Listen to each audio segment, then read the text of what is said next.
Carmel Collado Skydome Concert sumakses. Carton muling nagpakilig on stage. Trending ngayon sa X ang matagumpay at jump-up na concert ni Carmel Collado sa Skydome na lalong naging maingay sa social media dahil sa pagdalo ng kanyang mga naging co-housemates sa PBB House na talaga namang nag-agaw din ng eksena at atensyon sa timeline. At syempre, present na present doon si Anton Vinson para magbigay ng suporta. Todo flex din si Carmel nang mamataan sa venue ang anak-anakan niya na si Hit, pati na rin sina Marco, Miguel, Caprice, Lee, Inigo, Eliza, Crystal, Lela at Joaquin na talaga namang sama-samang nakiparty at sumuporta. Pero ang talagang nagpa-trending ng gusto sa X at naging sentro ng talakayan online ay ang naging performance ni na Carmel at Anton. Para sa mga solidong cartoon fans na kahit araw-araw ay walang humpay ang pagsubaybay at pagpapakilig sa social media kahit pa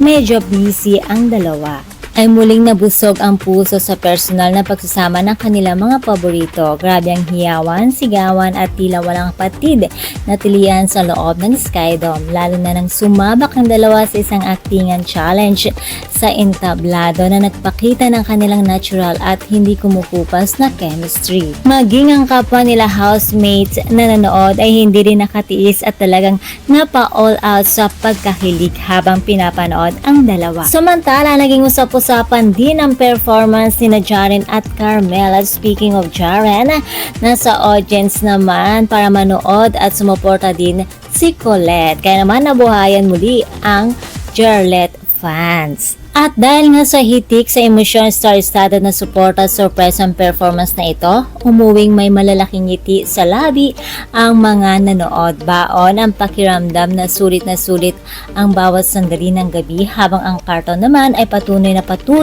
na nagpapakilig at nagpapatibay ng kanilang fandom araw-araw. Samantala, hindi naman napigilang umiyak at naging emotional si Carmel dahil sa success ng kanyang concert at sa ipinakitang pagmamahal ng kanyang mga fans sa SM Skydome. Muli, congratulations Carmel, deserve mo iyan. And that's all for mga chika Doras. For more showbiz update, please don't forget to like, share, and subscribe my channel. Thank you for watching.